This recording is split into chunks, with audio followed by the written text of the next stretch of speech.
Hello, everyone. Today it's a very important issue that we're going to talk about, and many people fluff it off and basically say, get over it.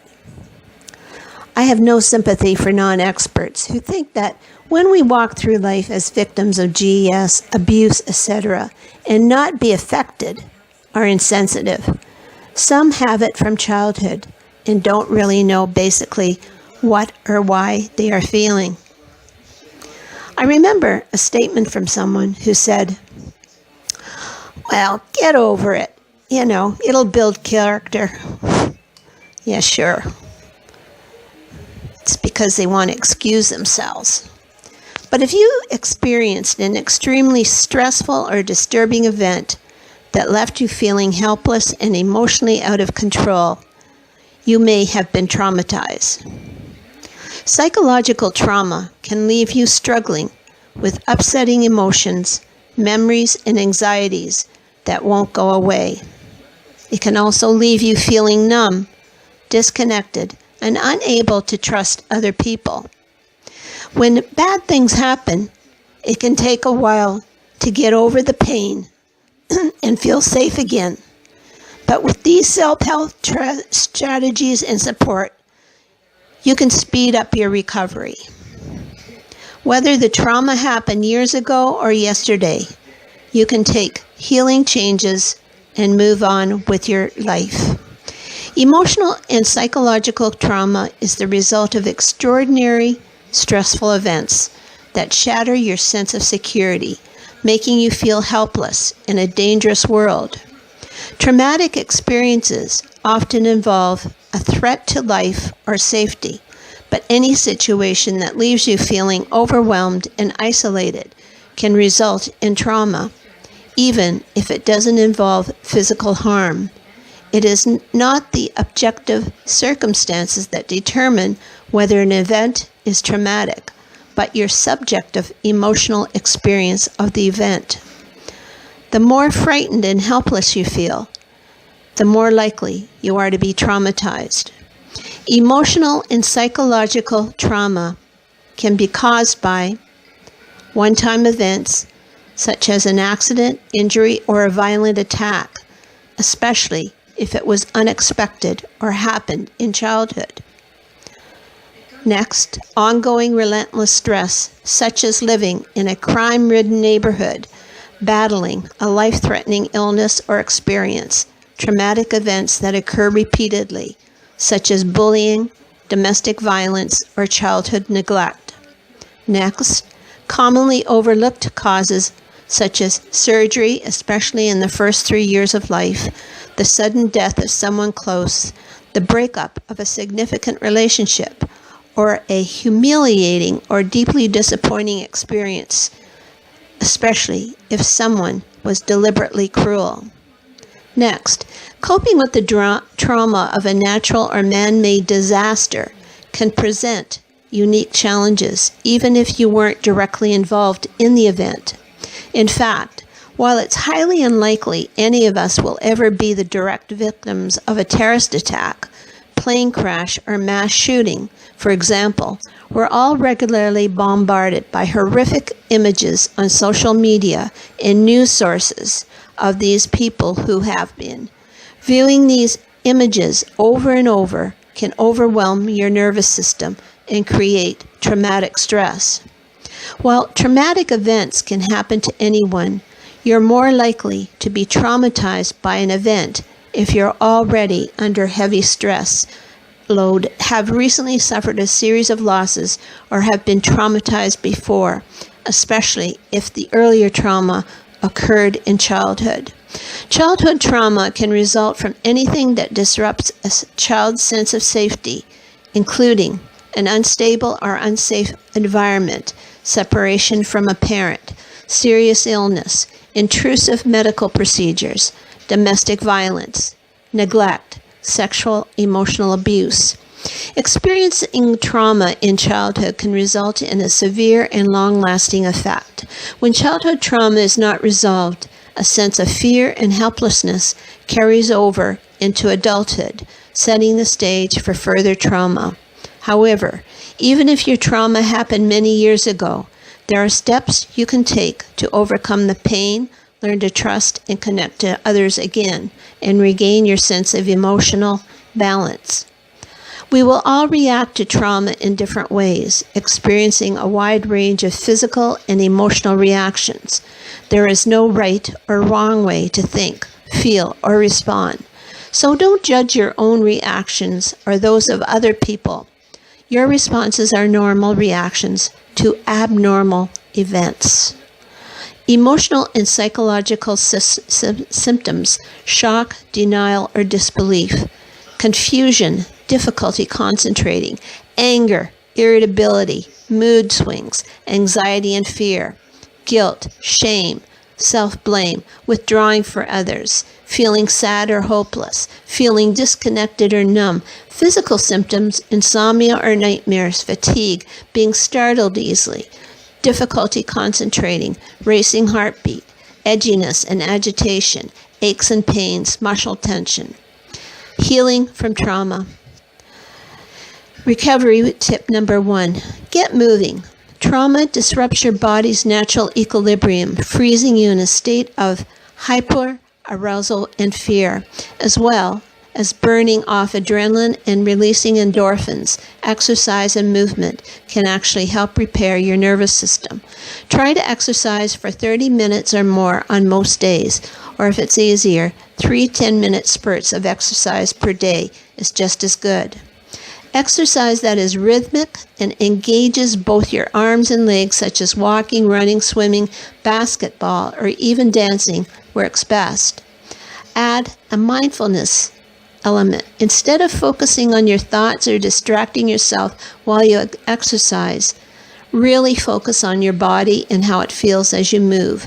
Notice the sensation of your feet hitting the ground, for example, or the rhythm of your breathing, or the feeling of wind on your skin.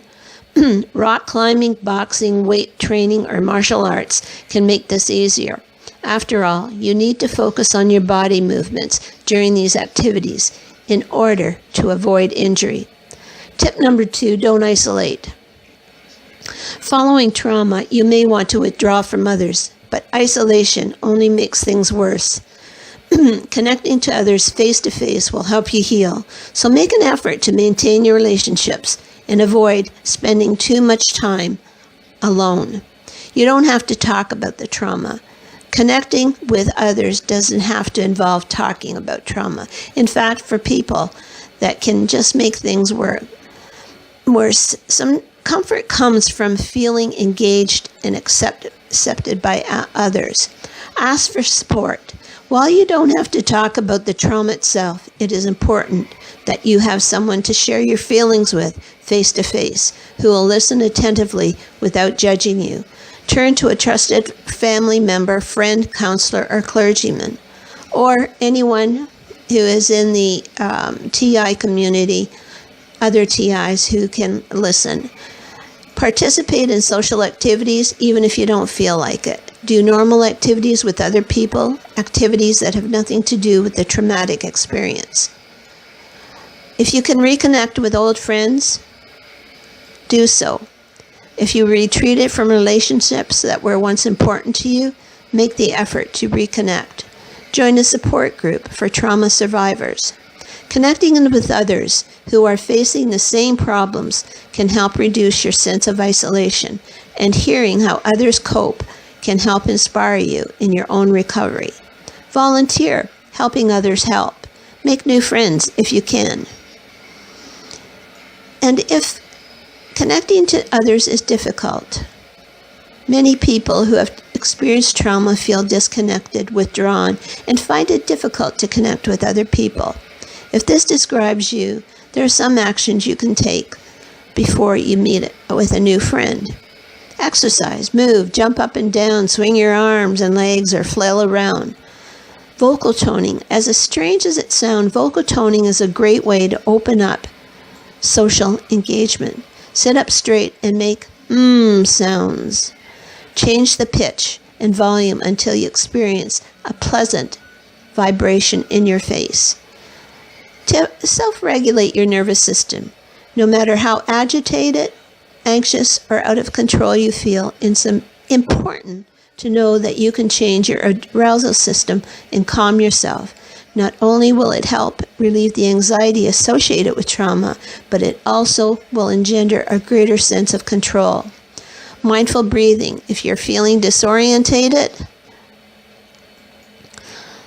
confused, or upset, practice mindful breathing. It's a quick way to calm yourself. Simply take 60 breaths, focusing your attention on each out-breath. Sensory input. Does a specific sight, smell, or taste quickly make you feel calm? Or maybe petting an animal or listening to music to quickly soothe you?